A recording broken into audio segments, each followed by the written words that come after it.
नमस्कार दोस्तों, मैं Jitesh the JKM theory channel पे आपका स्वागत है। दोस्तों अभी हम पढ़ रहे हैं एक बहुत इंपॉर्टेंट टॉपिक क्षेत्रमिति, जिससे किसी भी एग्जाम में लगभग 5 से 6 क्वेश्चन आते हैं और बहुत बार तो इससे ज़्यादा भी क्वेश्चन पूछ लिए जाते हैं। दोस्तों 5 से 6 क्वेश्चन कम नहीं होते। अगर 50 क्वेश्चन पूछे जा रहे हैं तो वहाँ पे 5 से 6 क्वेश्चन आने का मतलब हो गया इस चैप्टर ने तो गवर्नमेंट जॉब का ठेका ही ले रखा है। ठीक है, तो अपन देखो क्षेत्रमिति में समतलीय आकृतियों का परिमाप एवं क्षेत्रफल से संबंधित कंप्लीट टॉपिक पढ़ चुके हैं। यदि आपने नहीं पढ़ा है तो लिंक के नीचे डिस्क्रिप्शन में दिया है, आप वहां से पढ़ सकते हैं। और क्षेत्रमिति में ठोस आकृतियों के क्षेत्रफल एवं आयतन से संबंधित कंप्लीट फॉर्मूले अपन पढ़ चुके हैं और प्रीवियस एग्जाम में आए हुए क्वेश्चंस अपन पढ़ चुके हैं। यदि आपने नहीं पढ़ा है तो इसका लिंक भी नीचे डिस्क्रिप्शन में दिया है, आप वहां से पढ़ सकते हैं। आज अपन पढ़ेंगे ठोस आकृतियों के क्षेत्रफल एवं आयतन से संबंधित इंपॉर्टेंट क्वेश्चन, जिसमें सबसे पहले अपन घन एवं घनाभ से संबंधित क्वेश्चन पढ़ेंगे और इसके बाद अपन अदर आकृतियों से संबंधित क्वेश्चन पढ़ेंगे। दोस्तों वीडियो शुरू करने से पहले यदि आप चैनल पर नए हैं तो चैनल को कर लीजिए सब्सक्राइब और बेल आइकन पे क्लिक कर लीजिए, क्योंकि आपकी गवर्नमेंट जॉब में सफलता के लिए हम बिल्कुल सटीक और सही दिशा में तैयारी करवा रहे हैं। तो चलिए शुरू करते हैं तैयारी जीत की। पहला क्वेश्चन देखते हैं अपन कि 20 मीटर लंबे, 16 मीटर चौड़े और 12 मीटर ऊंचे कमरे में अधिक से अधिक कितनी लंबी छड़ रखी जा सकती है। देखो हमें क्या बोल रहे हैं, लंबाई है 20 मीटर, चौड़ाई है 16 मीटर और ऊंचाई दे रखी अपने को 12 मीटर। तो ये क्या हो गया, एक घनाभ हो गया। अब ये कह रहा है कि ये जो कमरा है इसमें सबसे लंबी छड़ कौन सी रखी जा सकती है। अपन ने इसके बेसिक भाग में देखा था कि एक कमरे में सबसे लंबी छड़ कौन सी रख सकते हैं, उसके विकर्ण के बराबर। सबसे लंबी छड़ की लंबाई क्या हो जाएगी, विकर्ण के बराबर। सबसे लंबी छड़ हो सकती है बांस, हो सकता है लंबी छड़ की लंबाई बराबर विकर्ण, घनाभ का विकर्ण, और अगर घन दे रखा हो तो घन का विकर्ण। ठीक है, कमरा दो ही आकार का हो सकता है, या तो घन के आकार का या घनाभ के आकार का। अच्छा, विकर्ण क्या होता है घनाभ का, √L² plus B² plus H²। Formula याद है, बस मान रखने का काम रहेगा अपना, इसलिए इसका बेसिक भाग जरूर पढ़ना। गणित के महत्वपूर्ण सूत्र टॉपिक में पढ़ा चुका हूं, लिंक नीचे डिस्क्रिप्शन में दिया है, वहां से आप इसके सभी फॉर्मूलों को जरूर याद कर लेना। एग्जाम में चुटकियों में क्वेश्चन सोल्व हो जाएंगे। L का मान है 20, तो 20 का स्क्वायर प्लस B का मान है 16, तो 16 का स्क्वायर, और H का मान है 12, तो 12 का स्क्वायर। 20 का स्क्वायर कितना हो गया भाई, 400, 16 का स्क्वायर 256 और 12 का स्क्वायर 144। जोड़ो इनको, जब इनको जोड़ेंगे तो कितना आ जाएगा, 800। ठीक है, 800 का वर्गमूल करेंगे तो इसको ऐसे लिख सकते हैं 2 गुणा 400, तो 400 का वर्गमूल तो 20√2 मीटर। तो सबसे लंबी छड़ कितने मीटर की रखी जा सकती है, 20√2 मीटर की रखी जा सकती है। तो बहुत ही आसान सा क्वेश्चन है, फॉर्मूले याद होने चाहिए बस। नेक्स्ट क्वेश्चन देखो, एक घनाकार कमरे के फर्श का क्षेत्रफल दिया अपने को। देखो घनाकार कमरा यानी कि घन की बात हो रही है। ठीक है, घनाकार कमरा है यानी बात हो गई केवल घन की। अब ये कह रहा है उसमें फर्श का क्षेत्रफल दे रखा है। अच्छा, घन जो है उसमें जो फर्श है या छत है यानी जो फलक है वो किस आकार के होते हैं, वर्ग के आकार के। ये बोल रहा है कि भाई फर्श का क्षेत्रफल, या मैं बोल दूं कि वर्ग का क्षेत्रफल, वर्ग का क्षेत्रफल, क्योंकि ये घन ना होगी। जैसे ये घन हो गया अगर, तो इस घन के अंदर अपन बात करें तो ये फर्श हो गई, तो ये फर्श किस आकार की होती है, ये वर्ग के आकार की होती है घन में, और घनाभ में आयत के आकार की होती है। तो ये कह रहा है कि फर्श का क्षेत्रफल यानी वर्ग का क्षेत्रफल जो कि क्या होता है, भुजा स्क्वायर, बराबर कितना दे रखा है, ये अपने को दे रखा है 48 वर्ग मीटर यानी 48 मीटर स्क्वायर। अब ये बोल रहे हैं कि उस कमरे में कितनी लंबाई की सबसे बड़ी छड़ रखी जा सकती है। यहाँ पे भी सेम छड़ की लंबाई पूछ रहा है अपने को, सबसे बड़ी छड़ कौन सी रखी जा सकती है। अच्छा पहले भुजा निकाल लेते हैं, भुजा बराबर √48 मीटर स्क्वायर। ठीक है, √48 है, इसको क्या लिख सकते हैं अपन, देखो 16×48 होता है, तो 16 × 3 मीटर स्क्वायर। तो अब ये मीटर रह जाएगा, भुजा के लिए केवल मीटर हो जाएगा। 16 का वर्गमूल क्या होता है, 4, तो 4√3 मीटर, ये क्या आ गई, भुजा। अब ये क्या कह रहा है, सबसे लंबी रोड, क्या बोल रहा है, सबसे लंबी छड़ या रोड कौन सी रखी जा सकती है। तो सबसे लंबी छड़, सबसे लंबी छड़ बराबर किसके बराबर होगी? घन के विकर्ण के बराबर। अच्छा, घन का विकर्ण क्या होता है? √3a, √3a, √3 इंटू भुजा होता है, तो √3 इंटू भुजा का मान क्या है? 4 √3, तो √3 इंटू √3 तो क्या हो जाएगा? 3, तो हो जाएगा 4 इंटू 3 यानी कि 12 मीटर। तो इस घनाकार कमरे में सबसे लंबी छड़ कौन सी रखी जा सकती है? 12 मीटर लंबी रखी जा सकती है। तो आसान सा क्वेश्चन है। सबसे इंपॉर्टेंट शर्त क्या है? अपने को फॉर्मूले जो है वो जरूर याद होनी चाहिए, इसलिए ये वाला भाग जरूर देखना है। लिंक नीचे डिस्क्रिप्शन में दिया हुआ है। मैं बार बार बोल रहा हूं क्योंकि ये भाग देख लो आप जल्दी से, अभी नहीं तो इस वीडियो के बाद में देख लेना, लेकिन सारे फॉर्मूले याद कर लो। बहुत खतरनाक टॉपिक है। गवर्नमेंट जॉब में सिलेक्शन का ठेकेदार है। 5 से 6 क्वेश्चन कम नहीं होते। 50 क्वेश्चन में से अगर 5 से 6 क्वेश्चन यहां से आ जाएंगे तो सिलेक्शन के लिए और क्या चाहिए? इसलिए बहुत इंपॉर्टेंट है ये। जल्दी से इस कंप्लीट टॉपिक को बहुत अच्छे से अपन समझ लेंगे। अगला प्रश्न देखते हैं अपन। एक घनाभ की माप 18 centimetre into 12 centimetre into 9 centimetre है। देखो, घनाभ की माप दे रखी है अपने को। क्या दे रखी है? घनाभ की माप बराबर कितनी दे रखी है भाई? 18 semi into 12 semi into 9 semi. अब ये कह रहे हैं कि इसे पिघलाकर 3 सेंटीमीटर भुजा वाले कितने घन बनाए जा सकते हैं। तो घन की भुजा क्या दे रखी है? घन की भुजा वो दे रखी है अपने को 3 सेंटीमीटर। अब ये कह रहा है कि जो घनाभ है इसे पिघलाकर कितने घन बना सकते हैं। देखो, जब भी कन्वर्ट करना हो, पिघलाकर कन्वर्ट करे, गड्ढा खोद के कन्वर्ट करे, कैसे भी कन्वर्ट करना हो एक से दूसरे में, तो हमेशा किसकी बात होगी? आयतन की बात होगी। यानी यहां पे सीधी सीधी बात है कि भाई जो घन का आयतन है, घन का आयतन, जितने भी घन बनेंगे यानी कि n घनों का जो आयतन है वो किसके बराबर होगा? भाई घनाभ के आयतन के बराबर होगा। घनाभ का आयतन, यानी जब भी हमें संख्या निकालनी हो, संख्या यानी n का मान निकालना हो, तो हम क्या करेंगे? जो बड़ा है घनाभ का आयतन, उसमें छोटे का भाग लगा देंगे, यानी कि घन का आयतन। अच्छा, घनाभ का आयतन क्या होता है भाई? घनाभ का आयतन लंबाई इंटू चौड़ाई इंटू ऊंचाई, तो L into B into H. और घन का आयतन क्या होता है? भुजा क्यूब। मान रख दो बस, लंबाई का मान 18, चौड़ाई 12 और 9, और भुजा का मान हो गया 3 गुणा 3 गुणा 3। 3 से घटा ये 3 बार, फिर 3 घट गया, 3 से घटा 18 6 बार। ठीक है, तो 12 छक्की 72। तो कितने घन बन जाएंगे? 72 घन बन जाएंगे। सिंपल सा क्वेश्चन है। देखो, इंपॉर्टेंट है कॉन्सेप्ट को समझना, क्योंकि कॉन्सेप्ट इज पावर। जैसे नेक्स्ट क्वेश्चन देखो। नेक्स्ट क्वेश्चन है कि यदि घन के विकर्ण की लंबाई दे रखी 8 √3, तो उसका पृष्ठीय क्षेत्रफल निकालो। देखो, ये क्या बोल रहे हैं? घन के विकर्ण की लंबाई, यानी घन का जो विकर्ण है कितना दे रखा है? ये 8 √3, 8 √3। ठीक है। अच्छा, घन का विकर्ण क्या होता है? √3 है, तो √3 बराबर क्या हो गया? 8 √3। सिंपल सा क्वेश्चन हो गया। फिर से √3 से √3 घट गया, तो a बराबर कितना आ गया? 8 हो गया। देखो, सबसे इंपॉर्टेंट क्या है? फॉर्मूला याद है, क्वेश्चन ऐसे ही निकल जाएगा। अब ये बोल रहा है कि पृष्ठीय क्षेत्रफल निकालो। किसका? घन का। अच्छा, घन का पृष्ठीय क्षेत्रफल क्या होता है? घन का पृष्ठीय क्षेत्रफल, देखो, पृष्ठीय क्षेत्रफल बोलो या संपूर्ण पृष्ठीय क्षेत्रफल बोलो, एक ही बात है, जो कि क्या होता है? 6 इंटू भुजा स्क्वायर। तो 6 इंटू 8 का स्क्वायर, तो 6 इंटू 8 का स्क्वायर क्या होता है? 64। तो देखो, 6 इंटू 4 24 का 4 हासिल का 2, 6 इंटू 6 36 और 2 38, यानी कि 384 वर्ग इकाई। वर्ग इकाई क्या हो जाएगा? इसका पृष्ठीय क्षेत्रफल हो जाएगा। तो बहुत ही आसान सा क्वेश्चन था ये।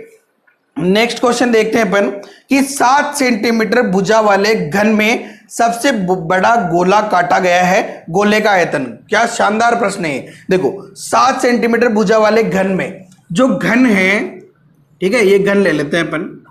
इसकी भुजा कितनी दे रखी है भाई? 7 सेंटीमीटर दे रखी है। बहुत ही शानदार प्रश्न है ये 7 सेंटीमीटर हो गई। ये कह रहा है सबसे बड़ा गोला। देखो, जो सबसे बड़ा गोला होगा ये इसके बीचों बीच यहां पे बनेगा, जो कि पर्स को और ऊपर की सतह दोनों को टच करेगा, इधर वाले भाग और उधर वाले फलक को भी टच करेगा, आगे और पीछे वाले फलक को भी टच करेगा। यानी इस गोले का जो व्यास है वो किसके बराबर होगा, इसकी कोर के बराबर यानी भुजा के बराबर। देखो गोले का व्यास जो है, गोले का व्यास यानी कि 2 इंटू त्रिज्या वो बराबर किसका होगा, इसकी भुजा के बराबर यानी कि 7 के बराबर।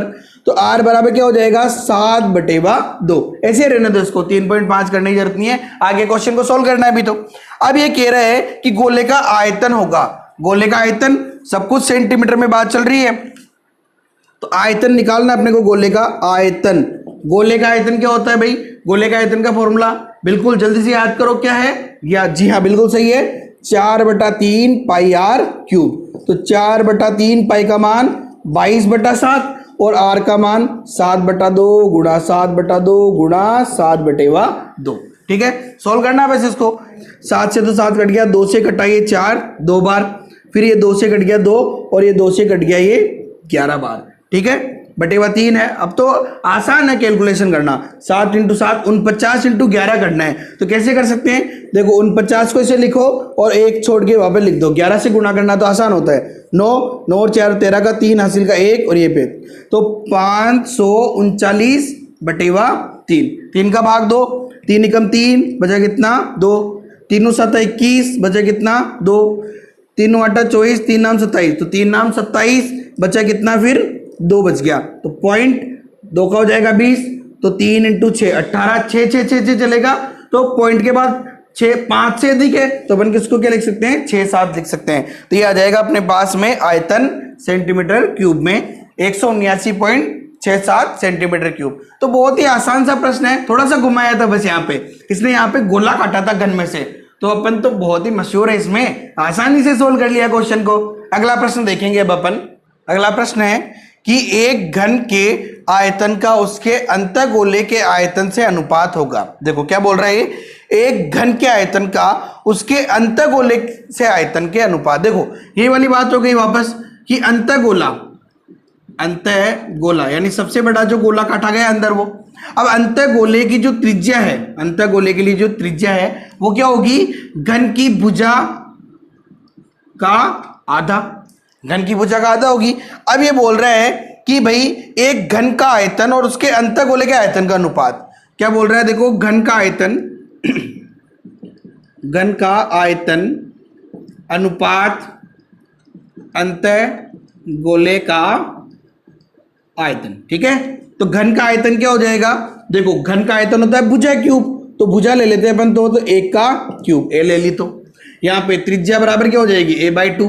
अच्छा गोले का आयतन क्या होता है 4/3 पाई r क्यूब, तो 4/3 पाई r क्या है यहाँ पे a/2, तो a/2 का क्यूब। ठीक है, अब देखो यहां से a क्यूब अनुपात 4/3 पाई, a का क्यूब तो हो जाएगा a क्यूब और 2 का क्यूब क्या हो जाएगा 8 हो जाएगा, तो a क्यूब से तो a क्यूब कट गया और 4 से कटा 8 2 बार, तो देखो क्या है यहाँ पे 2 3 6, तो 1 अनुपात पाई/6, 6 इधर आ जाएगा तो 6 अनुपात पाई, तो इसका आंसर क्या आ जाएगा 6 अनुपात पाई। बहुत ही शानदार क्वेश्चन है, जिस दिन एग्जाम में आएगा बहुत सारे स्टूडेंट को अपनी आंधी में उड़ा के ले जाएगा, और अपने को उठने का नहीं है, अपने को सिलेक्शन लेने का है, और इसके लिए अपन को पढ़ना है और अपन बहुत अच्छे से पढ़ रहे हैं। नेक्स्ट क्वेश्चन देखो, तो नेक्स्ट क्वेश्चन है कि 10 सेंटीमीटर लंबाई 8 सेंटीमीटर चौड़ाई और 50 सेंटीमीटर ऊंचाई का एक आयताकार कंटेनर है। देखो कंटेनर, आयताकार कंटेनर यानी आयत के आकार का नहीं है, आयत का यानी फलक जो है वो आयताकार है, तो कंटेनर यानी क्या हो गया, यहाँ पे घनाभ की बात हो रही है, घनाभ यानी आयताकार कंटेनर का मतलब क्या हो गया घनाभ, जिसकी हमें क्या क्या दे रखी है लंबाई, लंबाई दे रखी कितनी 10 सेंटीमीटर, चौड़ाई वो कितनी दे रखी है 8 सेंटीमीटर, और ऊंचाई जो है वो दे रखी है अपने को 50 सेंटीमीटर। ये कह रहा है कि इसमें कितना लीटर पानी आ सकता है। देखो अपन एक तो बात करते हैं आयतन की, यानी कितना स्थान घेरेगा, और दूसरी बात होती है धारिता की। किसकी बात होती है, धारिता की। समझना इस चीज को, आयतन और धारिता में कोई खास अंतर नहीं है, आयतन का फॉर्मूला और धारिता का फॉर्मूला सेम होता है। जैसे कि एक आयताकार कंटेनर, ये कितना स्थान घेरेगा, ये तो हो गया इसका आयतन, और इसमें कितना पानी आ सकता है, कितना तेल आ सकता है, यानी कितनी इसकी भराव क्षमता है, ये हो जाती है इसकी धारिता। ठीक है, धारिता क्या हो जाएगा, सेम धारिता बोल दो या आयतन, एक ही बात है। लेकिन अगर किसी क्वेश्चन में मोटाई दे रखी हो, जैसे घनाभ है, उसकी दीवार की मोटाई दे रखी है, तो अपन धारिता के लिए अंदर वाली माप काम में लेंगे और आयतन के लिए बाहर वाली माप काम में लेंगे। बस इतना सा अंतर होता है, ये ध्यान रखना। 99% स्टूडेंट को इनके बारे में ज्यादा नहीं पता होता है। ठीक है, अब बात कर रहा हूं कि इसमें कितने लीटर पानी आ सकता है। तो कितने लीटर पानी आ सकता है, देखो आयतन निकालो सबसे पहले। तो धारिता या आयतन क्या होता है भाई, धारिता या आयतन घनाभ के लिए लंबाई इंटू चौड़ाई इंटू ऊंचाई। तो लंबाई तो हो गई यहाँ पे 10 इंटू 8 इंटू 50, तो 8 पंजे 40 और 1 और 2 जीरो, यानी देखो ये क्या है 4000 सेंटीमीटर क्यूब। ये क्या आया 4000 सेंटीमीटर क्यूब। अब अपने को क्वेश्चन क्या पूछा है कि कितने लीटर पानी आ सकता है। अच्छा, 1 लीटर का मान क्या होता है, 1000 सेंटीमीटर क्यूब। 1 लीटर का जो मान है वो किसके बराबर होता है, 1000 सेंटीमीटर क्यूब के बराबर है। यहां पे क्या है 4000 सेंटीमीटर क्यूब, तो कितने लीटर हो जाएगा ये। तो देखो सेंटीमीटर क्यूब को लीटर में बदलने के लिए क्या करते हैं, 1000 का भाग लगाते हैं, यानी कि 4000 बटेवा 1000, ये क्या आ जाएगा लीटर, यानी कि क्या आ जाएगा 4 लीटर। तो इस आयताकार कंटेनर में कितना पानी भर सकते हैं अपन, 4 लीटर पानी भर सकते हैं। शानदार प्रश्न है ना। अगर बहुत अच्छा प्रश्न लग रहा है तो वीडियो को लाइक कर दीजिए इसी बहाने। आगे देखिए अपन, एक लकड़ी के बक्से का आंतरिक माप 115, 75 और 35 सेंटीमीटर है। देखो लकड़ी का बक्सा है यानी वही घनाभ है, लकड़ी का बक्सा, इसकी आंतरिक माप दे रखी है। कौन सी माप है, देखो आंतरिक माप, जिसमें लंबाई वो है 115 सेमी, चौड़ाई वो है 75 सेमी और ऊंचाई वो है अपने पास में 35 सेंटीमीटर। ये एक बात हो गई। अब ये कह रहा है कि लकड़ी की जो मोटाई है वो 2.5 सेमी है।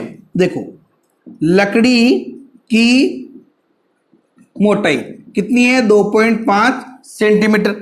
ये कह रहा है कि लकड़ी की मात्रा ज्ञात करो। अब देखो लकड़ी की मात्रा क्या हो जाएगी, जैसे मान लो ये एक दीवार है इसकी, ये तो एक तो गई बाहर की लंबाई और ये हो गई अंदर की लंबाई। तो लकड़ी की मात्रा क्या होगी भाई, बाहर का जो आयतन है उसमें से अंदर का आयतन घटा दो। बाहर का जो आयतन है, जैसे मान लो इस प्रकार से ही है, ठीक है, ये इस प्रकार से ही अगर, तो अपन क्या करेंगे, ये जो बाहर का आयतन है इसमें से इस अंदर वाले आयतन को घटा देंगे। तो इसमें देखो यहाँ पे लंबाई चौड़ाई और ऊंचाई अलग हो जाएगी यहाँ पे। अब देखो बाहरी देख रहे अपन, बाहरी माप जिसमें लंबाई चौड़ाई और ऊंचाई, तो अपन इनको कैपिटल ले लेते हैं, कैपिटल बी और कैपिटल एच। ठीक है, अच्छा लंबाई कितनी हो जाएगी, देखो पहले थी 115, लकड़ी की मोटाई है 2.5, लकड़ी की मोटाई जो है वो 2.5 है, तो 2.5 इधर और 2.5 इधर। ठीक है, देखो लकड़ी की जो मोटाई पहले क्या थी, यहां पे 115 थी, तो 2.5 तो इधर बढ़ेगी और 2.5 इधर बढ़ेगी, तो बाहर की क्या हो जाएगी 115 प्लस 2.5 प्लस 2.5, यानी 5 हो जाएगा टोटल, 2.5 और 2.5 यानी 120 सेंटीमीटर हो गई। चौड़ाई सेम, चौड़ाई भी ऐसी होगी, चौड़ाई में 75 प्लस 2.5 प्लस 2.5 कितना हो जाएगा 80 सेंटीमीटर।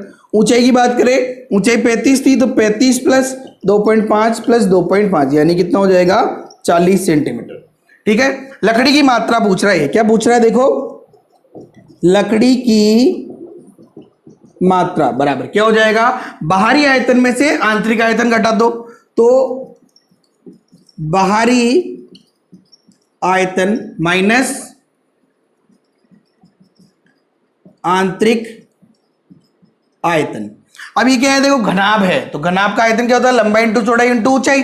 तो बाहर के लिए तो लंबाई क्या हो गई 120, चौड़ाई क्या हो गई 80 और ऊंचाई क्या हो गई 40, माइनस आंतरिक, तो अंदर के लिए लंबाई 115, चौड़ाई 75 और ऊंचाई क्या हो गई 35। बस अभी से गुणा करना है और घटाना है। अच्छा गुणा कर लेते हैं इसको, देखो 12 और 8 चौक 32, तो 32 इंटू 12 करना है, कितना हो जाएगा, देखो 32 इंटू 12 कितना हो जाएगा 384, तो ये तो क्या 384 और 3 जीरो के 3 जीरो माइनस। तो अब अपने को गुणा करना है 115 इंटू 75 इंटू 35। इनको गुणा करेंगे तो कितना आ जाएगा 30, 18, 75। ठीक है। अच्छा इन दोनों को घटाओ, यहां से घटाएंगे तो कितना आ जाएगा, घटाएंगे तो इसका आंसर आ जाएगा 82,125 सेंटीमीटर क्यूब। तो लकड़ी की मात्रा कितनी आ जाएगी 82,125 सेंटीमीटर क्यूब। तो ये भी आसान सा क्वेश्चन था, थोड़ा सा अपने को कॉन्सेप्ट के ऊपर ध्यान देना था, और कॉन्सेप्ट इज पावर ये अब अपन बहुत अच्छे से समझ चुके हैं। अगला प्रश्न देखते हैं अपन। शीशा के एक ठोस घन से जिसके किनारे की माप है 44 सेंटीमीटर। देखो शीशे का एक ठोस घन, यानी बात हो रही है घन की, जिसके किनारे की लंबाई, किनारा, किनारा बोल दो या भुजा बोल दो एक ही बात है, कितनी देर की अपने को 44 सेंटीमीटर, 44 सेंटीमीटर दे दिया है। ये कह रहा है कि 4 सेंटीमीटर व्यास की कितनी गोलियां, गोलाकार गोलियां बनाई जा सकती है। देखो गोलाकार गोली, गोलाकार गोली यानी सीधी सीधी बात है, गोला है, उसकी त्रिज्या की बात हो रही है, त्रिज्या r बराबर कितनी देर की है भाई, सॉरी व्यास दे रखा है, उसके व्यास की बात हो रही है, व्यास यानी कि 2r, 2 इंटू त्रिज्या बराबर कितना दे रखा है 4 सेंटीमीटर। तो त्रिज्या बराबर क्या हो जाएगी 4/2 यानी कि 2 सेंटीमीटर हो जाएगी। ठीक है।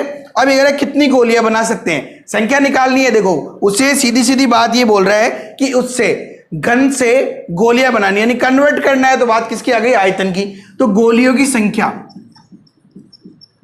गोलियों की संख्या बराबर क्या होगी, बड़े का आयतन बटा छोटे का आयतन, यानी कि घन का आयतन बटेवा एक गोली का आयतन, एक गोली का आयतन। घन का आयतन क्या है, भुजा क्यूब, क्योंकि घन है तो घन का आयतन क्या होता है, भुजा क्यूब। और गोले का आयतन, गोले का आयतन क्या होता है भाई 4/3 पाई r क्यूब। रखो मान a का क्यूब यानी कि 44 इंटू 44 इंटू 44। देखो बटा 3 है। अगर भिन्न में, अगर हर के अंदर भिन्न संख्या हो, मतलब कि हर में अगर भिन्न संख्या है तो नीचे वाली संख्या हमेशा ऊपर आ जाएगी। ठीक है। बचा गया 4 इंटू पाई इंटू r का क्यूब, r क्या है यहाँ पे 2, तो 2 गुणा 2 गुणा 2। ठीक है। पाई का मान रख सकते हैं अपन 22/7, तो ये 22 और बटा 7। देखो फिर भिन्न आगे नीचे हर में, तो ऊपर आ जाएगा यहाँ पे 7। ठीक है। अब देखो 22 से कट जाएगा 2 बार, 2 से कट जाएगा ये 2 से कट जाएगा 44 22 बार, और 2 से कट जाएगा ये 11 बार। 44 4 से कट जाएगा 11 बार। बस अब तो गुणा ही करना है। तो 11 इंटू 11 तो हो गया 121 इंटू 3 7 21। तो 121 इंटू 21 करें, 21 एकम 21 का 1 हासिल का 2, 21 दूनी 42 और 2 44 का 4 हासिल का 4, 21 एकम 1 और 4 25, यानी कि 2541। यहाँ पे छोटी गोलियों की संख्या क्या आ जाएगी 2541 आ जाएगी। तो ये भी आसान सा प्रश्न था, बस यहाँ पे थोड़ा सा घुमाने की कोशिश कर रहे हैं हर क्वेश्चन में, अपन को घूमना नहीं है। ठीक है। नेक्स्ट क्वेश्चन देखते हैं अपन कि एक गोले और घन के पृष्ठीय क्षेत्रफल समान है। क्या बोल रहे हैं, गोले और घन के पृष्ठीय क्षेत्रफल समान है। तो देखो गोले का पृष्ठीय क्षेत्रफल बराबर है घन का पृष्ठीय क्षेत्रफल। गोले का पृष्ठीय क्षेत्रफल क्या होता है 4 पाई r स्क्वायर, और घन का पृष्ठीय क्षेत्रफल क्या होता है 6 इंटू भुजा स्क्वायर। आगे ये बोल रहे हैं कि उनके आयतनों का अनुपात क्या है। अच्छा सबसे पहले अपन इसको सोल्व कर लेते हैं। यहाँ पे देखो जो कट रहा है उसको काट दो, नहीं कट रहा है ऐसे कर ऐसे रहने दो। अपन क्या करते हैं यहाँ पे, देखो पहले बात हो रही है गोले की, ठीक है, और उसके बाद हो रही घन की। तो अपन इनकी त्रिज्या और जो भुजा है इसको एक तरफ ले लेते हैं। तो r स्क्वायर बटेवा a स्क्वायर बराबर ये है 6/4 पाई, ये कट जाएगा 2 से 3/2 पाई। ठीक है। ये हो गया r स्क्वायर और a स्क्वायर का मान।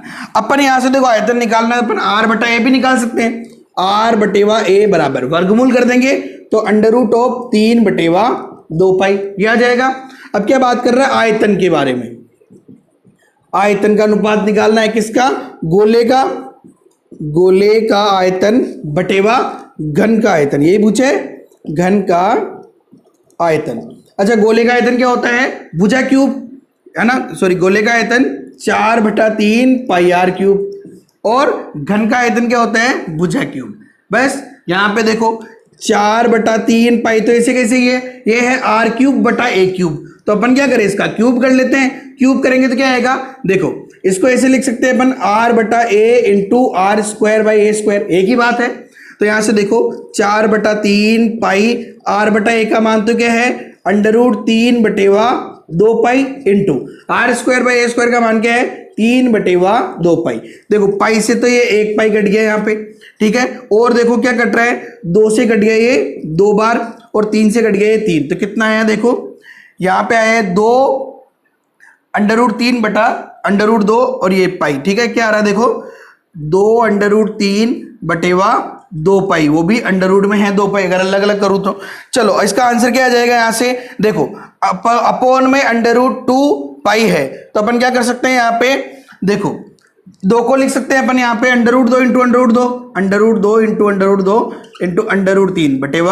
√3/√2 पाई। तो एक √2 से एक √2 कट जाएगा, तो कितना आ गया देखो √2 इंटू √3 यानी कि √6/पाई। तो इसका अनुपात क्या आ जाएगा √6/पाई आ जाएगा। तो ये भी सिंपल सा ही क्वेश्चन है, ये बस थोड़ा सा घुमाने की कोशिश कर रहा है और अपन घूमेंगे तो बिल्कुल भी नहीं, ठीक है। तो दोस्तों ये थे घन एवं घनाभ से संबंधित इंपॉर्टेंट क्वेश्चंस। अगले भाग में पढ़ेंगे बेलन, गोला और शंकु से संबंधित इंपॉर्टेंट क्वेश्चंस। यदि वीडियो पसंद आया तो लाइक करें और अधिक से अधिक अपने दोस्तों के साथ शेयर जरूर करें। और यदि आपको कोई भी क्वेश्चन पूछना है तो आप हमें कमेंट बॉक्स में क्वेश्चन पूछ सकते हैं। इसके अलावा आप हमारे फेसबुक या इंस्टाग्राम पेज पे हमें पर्सनली मैसेज करके भी क्वेश्चन पूछ सकते हैं। लगभग मैं सभी क्वेश्चन का आंसर बहुत जल्दी से दे देता हूं। और अब अपन बहुत जल्दी स्टार्ट करने जा रहे हैं। आपकी जो प्रॉब्लम्स होगी उन प्रॉब्लम्स के लिए अपन अलग से वीडियो भी बनाएंगे, इसलिए आप क्वेश्चन पूछते रहे और बहुत सारे क्वेश्चंस को अपन अपने वीडियो के अंदर भी लेके आते हैं। Okay, have a nice day, thank you so much, जय हिंद, जय भारत।